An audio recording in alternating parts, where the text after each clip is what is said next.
Bonsoir, mesdames et messieurs. Bonsoir à tout le monde, cher public. Vous allez bien? Ah, super. Moi, je suis très content de voir une salle aussi pleine. Je vous assure qu'il y a 2 ans ou 3 ans, ça là, c'était impossible.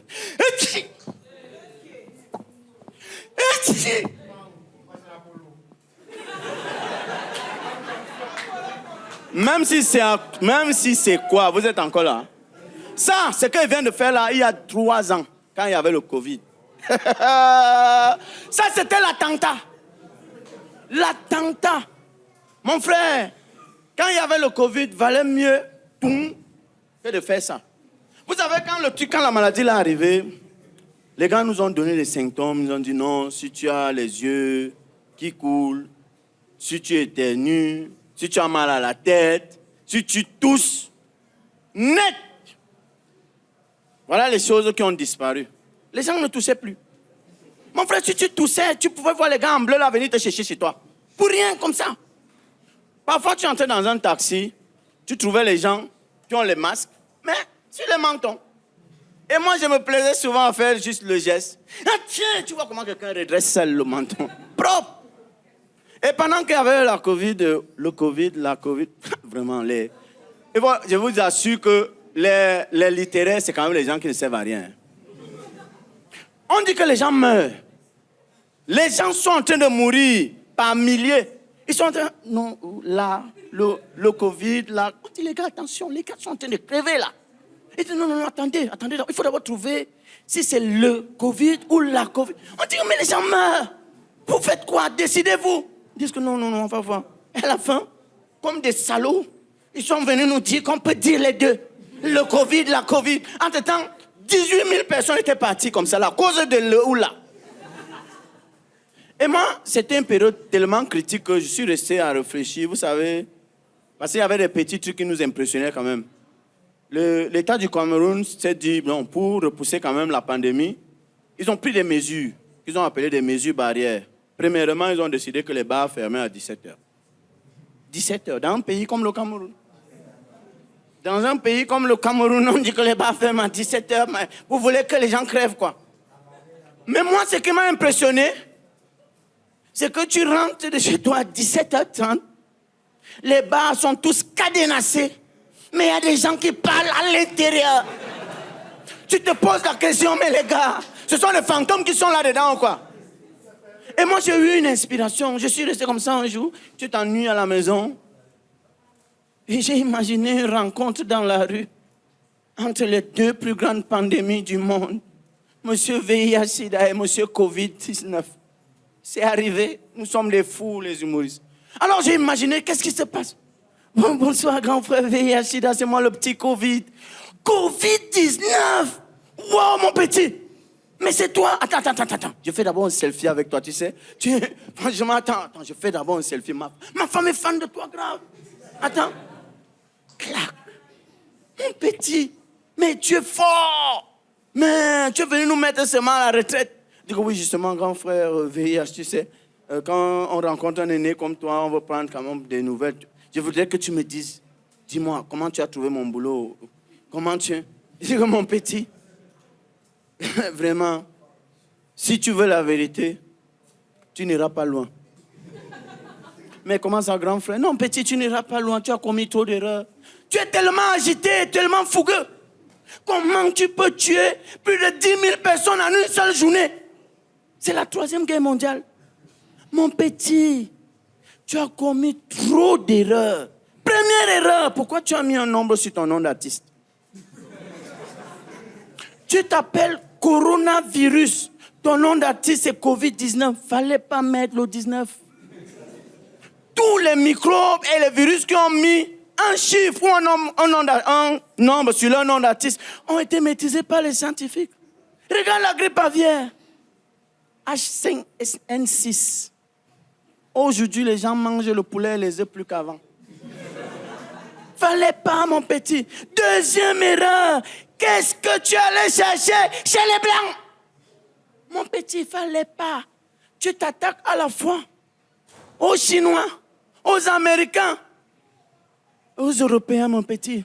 Ça, c'est le suicide. Fallait pas. Là où je t'attendais, c'était seulement en Corée du Nord. Lui, il ne blague pas, on ne l'a jamais vu rire. Mon petit, fallait pas essayer. Quand tu arrives quelque part, tu trouves tes aînés, demande comment ça se passe. Moi que tu vois VIH sida, mais je m'aime depuis longtemps.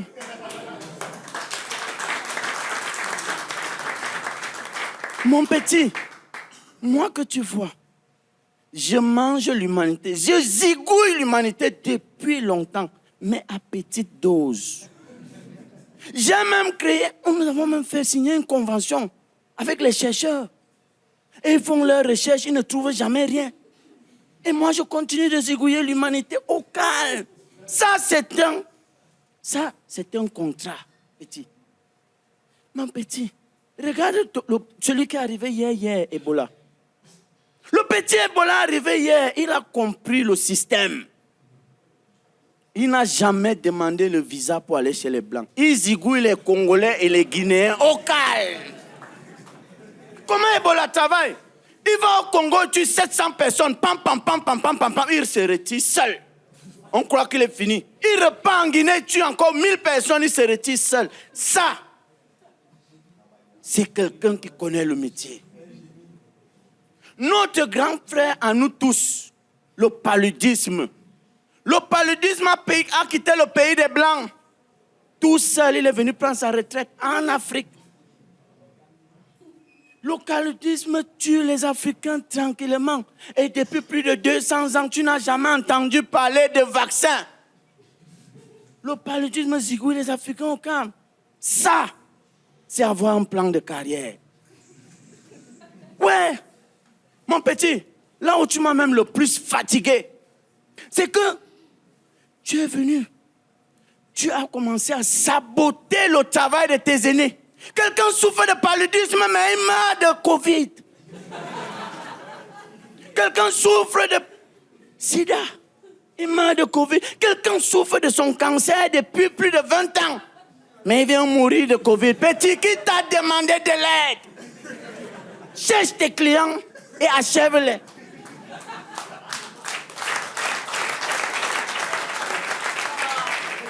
Mon petit, approche, je vais t'expliquer. Tu sais, dans la vie, il faut toujours chercher tes aînés. Petit, il faut faire comme le grand-père fait. Fais tes 3 sorties officielles par an. Et ça, c'est avoir la force de l'expérience. Alors, mesdames et messieurs, est-ce que vous êtes chauds? Est-ce qu'on peut poursuivre le voyage? Alors, mesdames et messieurs, je vais appeler un jeune. Il est tout jeune encore, mais il est bon. Il est talentueux. Mesdames et messieurs, veuillez accueillir comme il se doit, monsieur Joris Saka.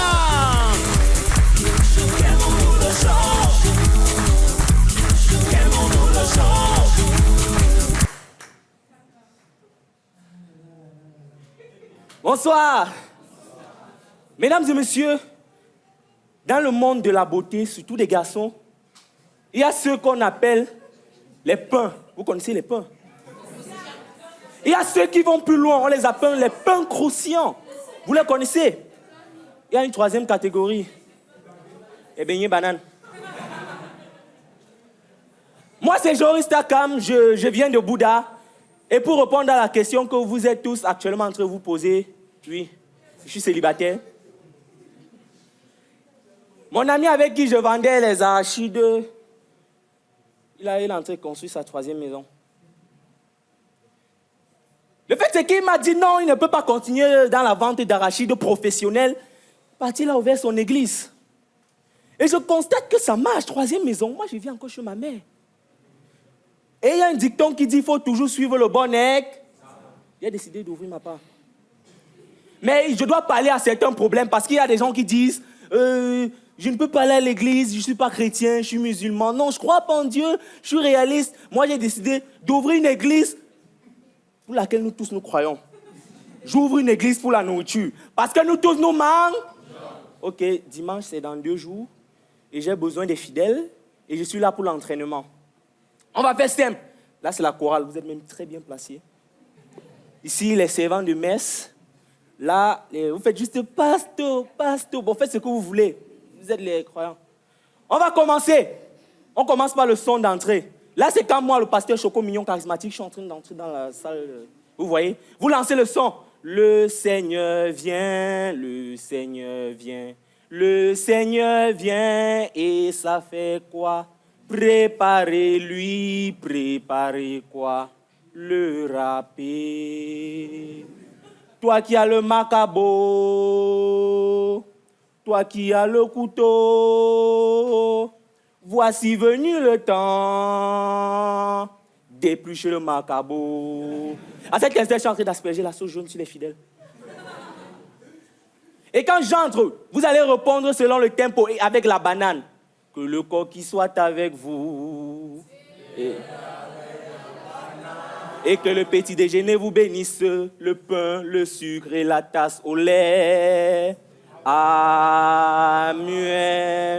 Chers frères et sœurs en cuit, reconnaissons qu'en ce moment les temps sont durs et rendons grâce à notre Sauveur Tout-Puissant. Tapioca qui est bon comme toi. Tapioca qui est bon comme toi. Maître du sucre, maître de l'eau, à toi l'arachide pour bien te déguster.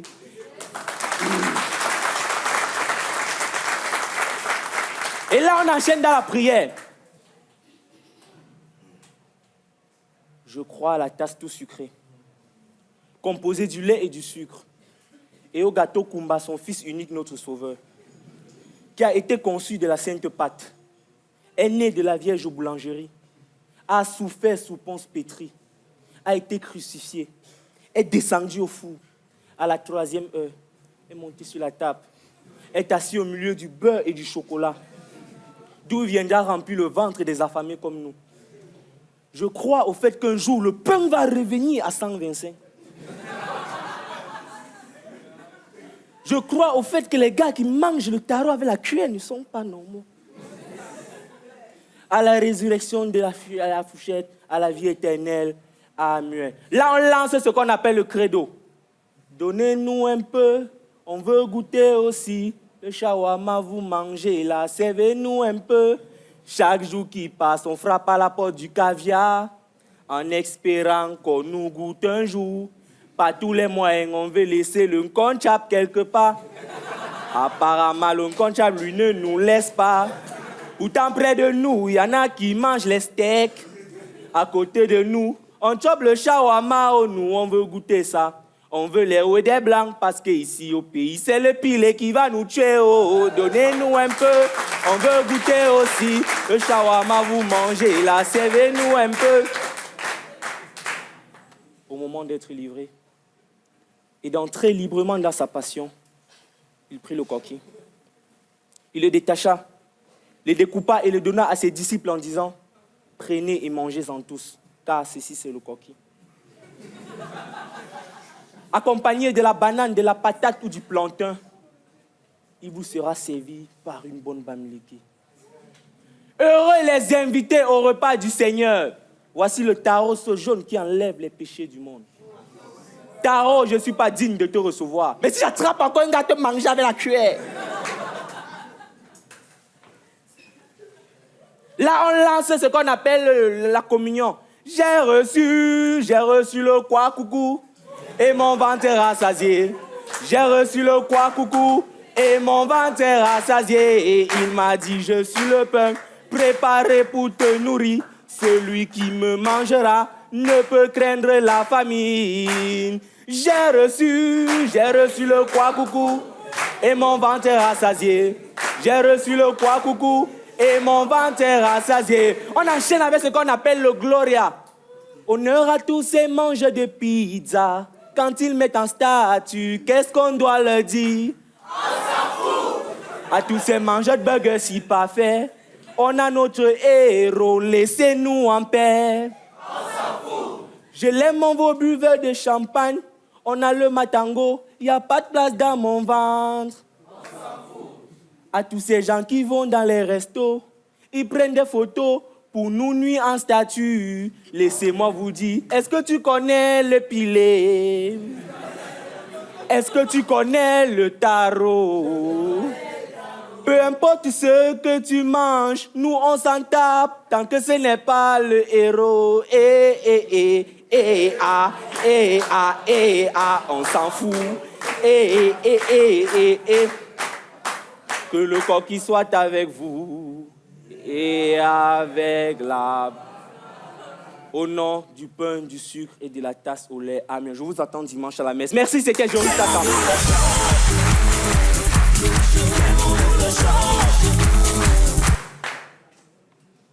Il est bon, n'est-ce pas? Applaudissez très fort pour Joris Takam. Alors, nous allons poursuivre le voyage. Mais avant d'appeler le suivant, je voudrais... Est-ce qu'il y a des parents ici? Des parents? Non, non, ce n'est pas un piège. Là, ce n'est pas un piège. En fait, je voudrais poser une petite question. Les écoles maternelles où on paye 500 000, 750 000, 1 million là, à la fin de l'année, l'enfant sort une fois pilote. Parce que ce qui me dépasse, c'est que j'ai essayé de voir. J'ai 2 voisines. Il y a une, son enfant est dans une école, un genre, je ne veux pas citer parce qu'ils ne m'ont pas payé pour la publicité. Et il y a un autre, l'enfant à l'école publique de Kounou. Et les 2 enfants, je les appelle, je dis, chantez l'hymne. Même chose au Cameroun. Non, ça, non, c'est. Égalité et dignité. Je suis resté comme ça. Il y a quoi? 500 colos? Non, les gens exagèrent. Applaudissez encore très fort. Alors, mesdames et messieurs, nous allons poursuivre le voyage. Je vais appeler un autre. Le gars, il a raté sa vocation, en fait. C'est un basketteur. Il fait 2,12 m. Mesdames et messieurs, accueillez comme il se doit, Monsieur Djenedor.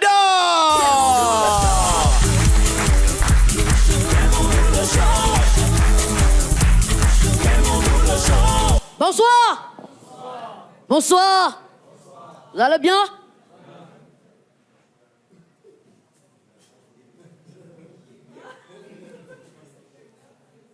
La première fois, on m'a dit, ne t'inquiète pas, tout va bien se passer.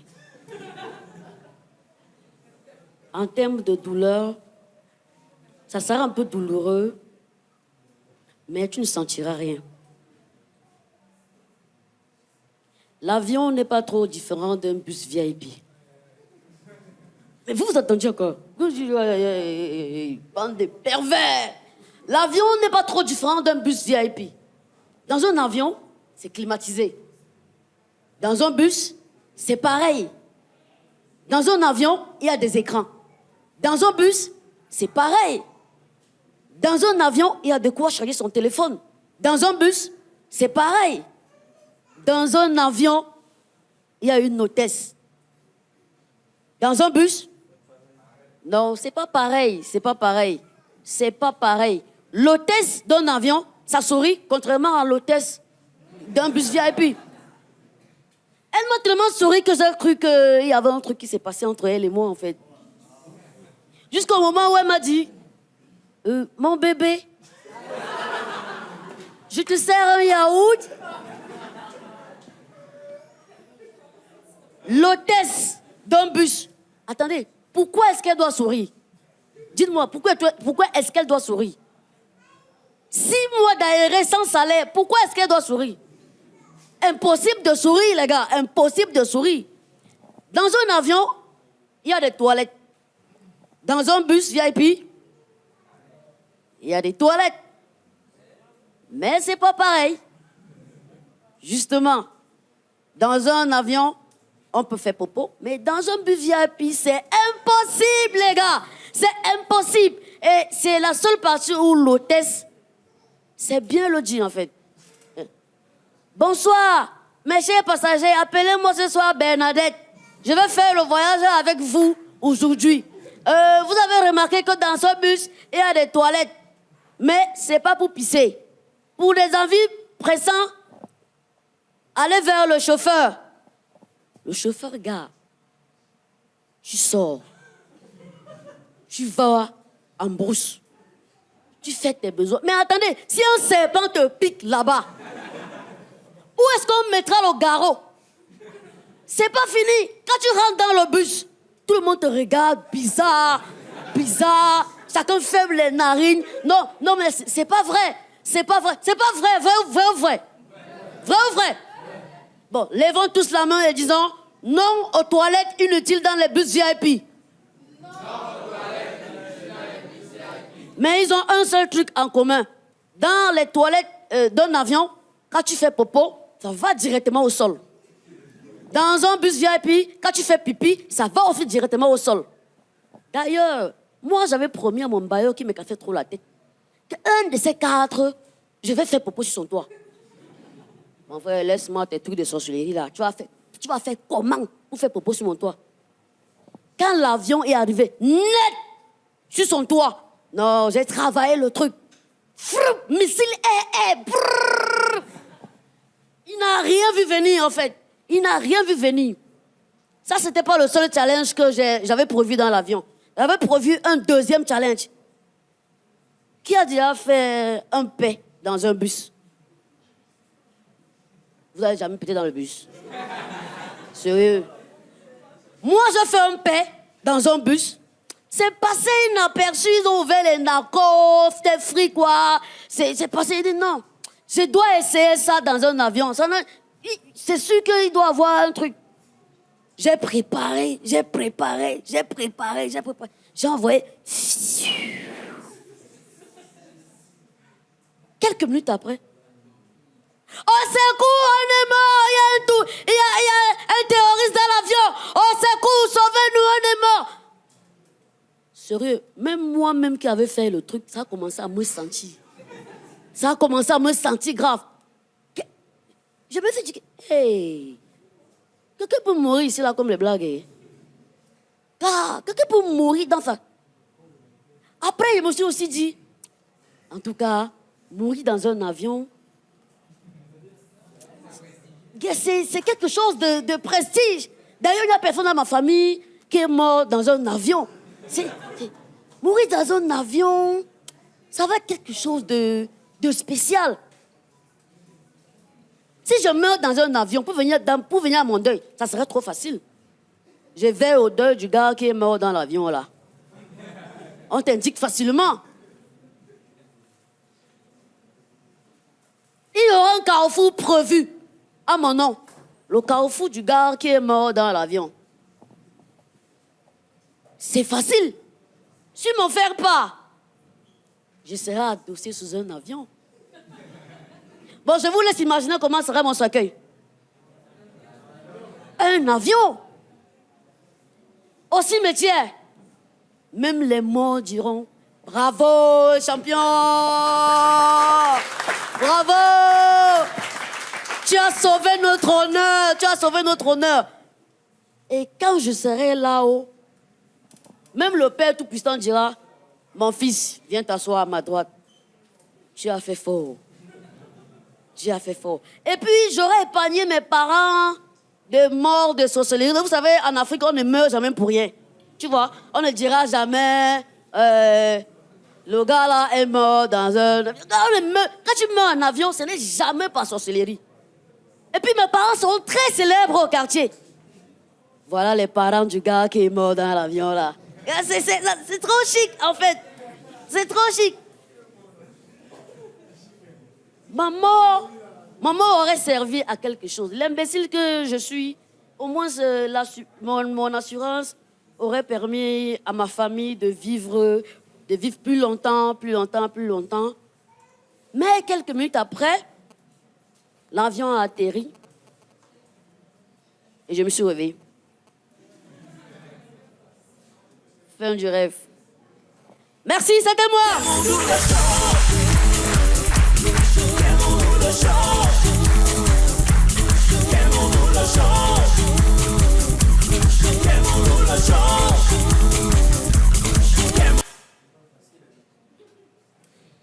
La VS.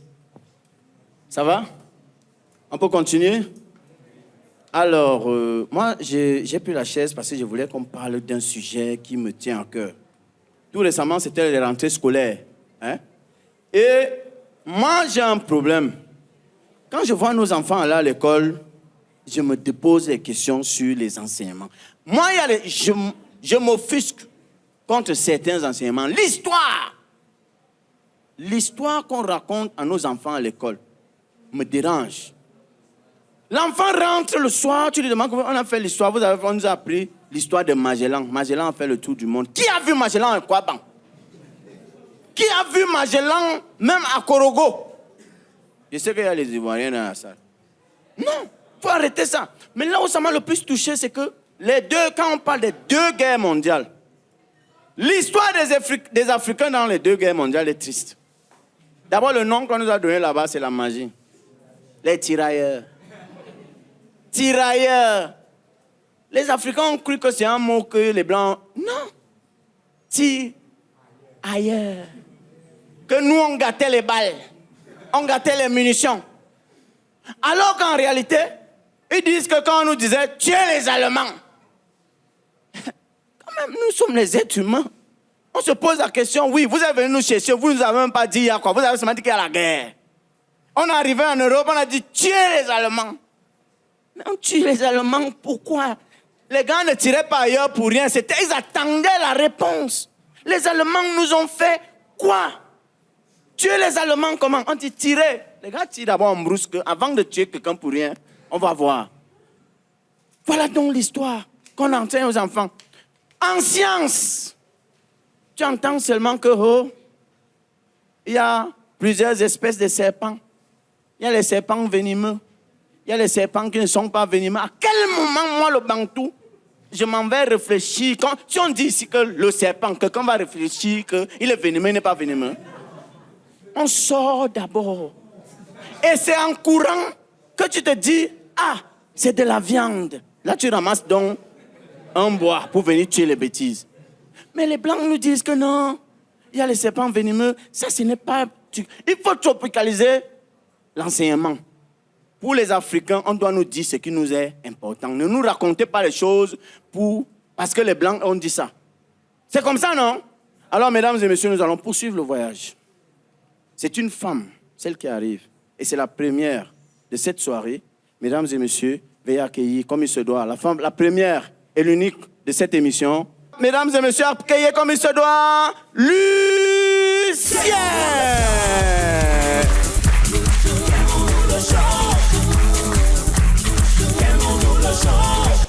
Bonsoir.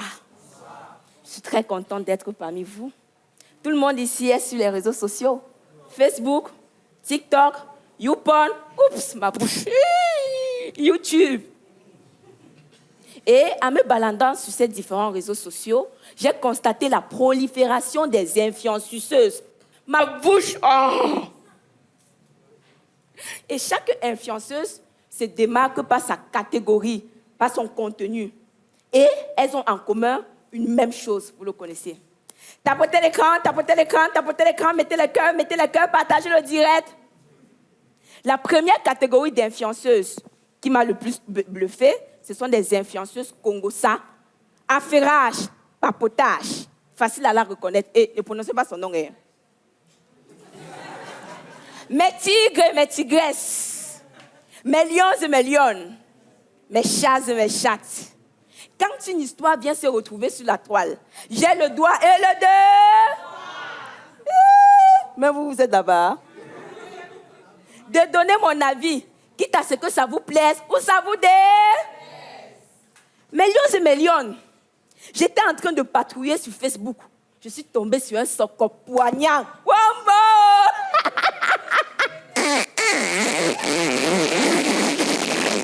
Wombo! Tague-moi sous soi. Maman, on a attrapé un homme marié en train de livrer un régime de plancton à une influenceuse camerounaise. Où c'est maman dans Range Rover? Où c'est maman dans taxi jaune? Où c'est maman dans 2 pains spaghetti? En tout cas, c'était l'ex-joujou de maman dans Beyoncé dans Banja. Eux faisaient copine avec maman dans Charoli. S'il vous plaît, j'ai une notification. Matou, Kamtou, demi-pain chocolat, occupe-toi de ta vie. Et si ça t'énerve, désabonne-toi. D'ailleurs, je te bloque. On vient insulter une baïamsel encore, moi, ça va faire quoi? Ça glisse sur moi comme le cuir dans le plat en inox. D'ailleurs, pause publicitaire. Pour avoir un teint éclatant, foudroyant, lubrifiant, j'utilise la gamme de cheveux Congo Beauty. Je ne veux pas de convocation. La deuxième catégorie d'influenceuses aussi, qui m'a le plus bluffé, elle a fait la une dernièrement, c'est influenceuse marabout. Facile à la reconnaître. Pas son nom, oh. Je suis Lucienne Chong, la fille de Papa Mi. C'est décembre et c'est la cassation. Il y a une influenceuse camerounaise courte, brune, avec la tatouage sur la fesse jaune, qui va mourir.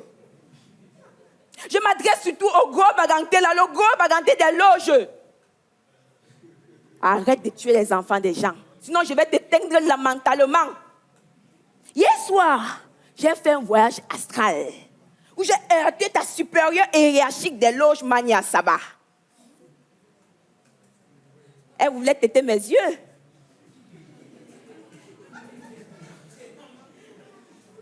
Je l'ai surpassé. J'ai mangé ses oreilles, j'ai croqué son œil.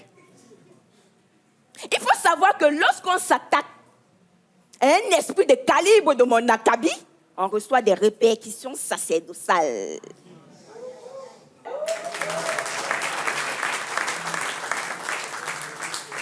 Je dirais ta sentence fatale dans les rives du cimetière de Derdo, saupoudrée des émincés de poivre blanc de Benja, comme gerbe de fleurs, en guise de tes condoléances atroces les plus précoces. Kion!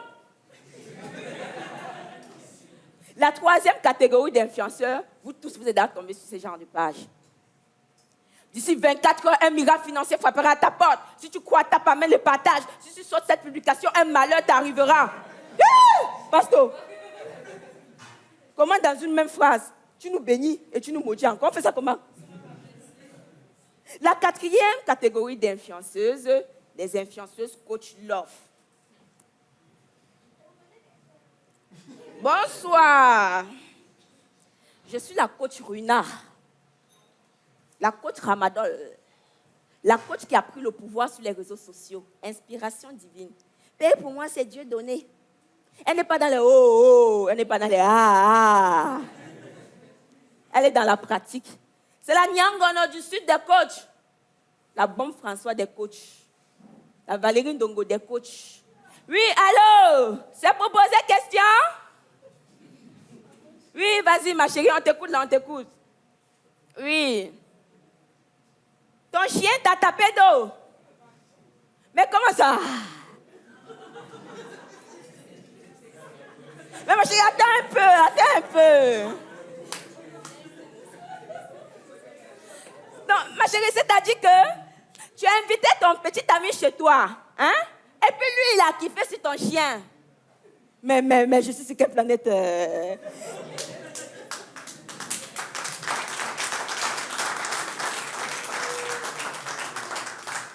La planète de Lady Bird et Chat Noir? Mais ma copine, écoute, est-ce que tu as discuté avec ton chien? Oui. Et qu'est-ce qu'il t'a répondu? Il t'a répondu, woup, woup. Mais c'est un malade, celui-là. C'est un chien. Oui, ma chérie, allô. Non, calme-toi d'abord, calme-toi, ma chérie. Qu'est-ce que ton petit ami, lui, dit? Ah, il dit qu'on ne connaît pas le chaos qui va tuer l'oiseau. Donc l'oiseau en question qui parle là, c'est un chien. Oh, mais, ça c'est une histoire rocambolesque digne de danser de mbolet dans les rues de Minifem. Oui, ma chérie, écoute ton conseil. Prochainement, quand tu vas l'acheter chien là, n'oublie pas d'acheter épices et condiments en même temps. Comme ça, tu vas faire une domba de chien, on va quitter sur ça. On est où là même?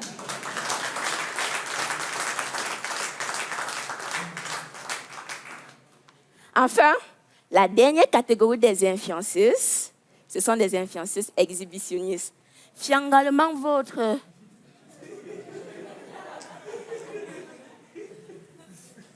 En tout cas, c'était Koulibaly. Il n'y a pas des opportunités ici.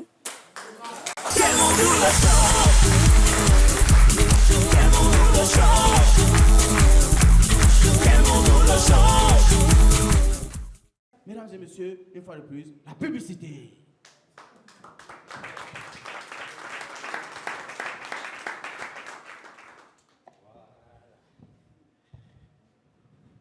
Donne-moi, j'en essaye un peu. Je sens mon visage tout frais à présent. Yes. Donne-moi d'abord. Yes. This is the F. C'est le fait absorbateur mouchoir. Absorbateur mouchoir, c'est le meilleur mouchoir au Cameroun. Oh. J'ai dit, on t'a pas dit que c'est la publicité. C'est 3 fois. Mouf. C'est droite-gauche, c'est pas gauche-droite. Et on paye d'abord les gens combien pour faire le matin. Oh là là, c'est super. Oh.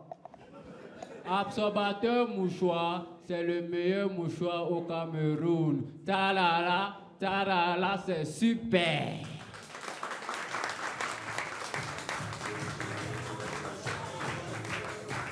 Alors, pour toute émission sérieuse, il faut toujours la publicité. Mesdames et messieurs, instant pur. Vous savez que pour une émission comme celle-ci, il faut beaucoup d'argent. Donc, on appelle les annonceurs que les gars jouez. Mais ils sont venus payer tard. On est obligé de jouer le jeu. Publicité!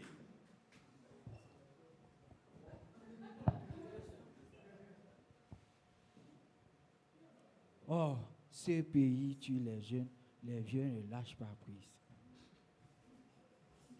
Que vais-je faire maintenant? Ou pourquoi? Oh, Piscite, mon fils. Oui, papa. Please, calm down. Me voici. Papa, j'ai un problème là. Quoi comme ça? J'ai mon fils qui est à l'étranger et il a décidé de m'envoyer 50 000. Sauf que je suis dépassé. Je ne connais pas. I don't know how to retirer this money. Ah, j'ai ton fils à l'étranger. Il veut t'en en voyage, une somme d'argent. Yes. Je ne sais pas comment en retirage. Ouais. Ok. Bon. Tu ne connais pas Mimip Cash? What is Mimip Cash? Terrible. Mimip Cash. Mimip Cash, c'est la seule application d'argent que on t'envoie l'argent 5 secondes. C'est là dans ton téléphone. Oh my God. Regarde. Pense-moi. Saisis le nom de la personne qui est de l'autre côté. Tu mets tout son nom après. Ok. Abinambang. Bimazout. J'espère. Yes. Voilà. Dans 5 secondes, l'argent va arriver. Hey. Ah! C'est venu. C'est venu! Ouh là là, je t'avais dit. Oh mon fils! Ouh, Tu Mimip viens de Cash. m'en sauver. Oh, je t'en sauverai toujours. Ah. Mimip Cash, le meilleur transfert d'argent au Cameroun. Ta-la-la, ta-la-la, ta-la-la, c'est super.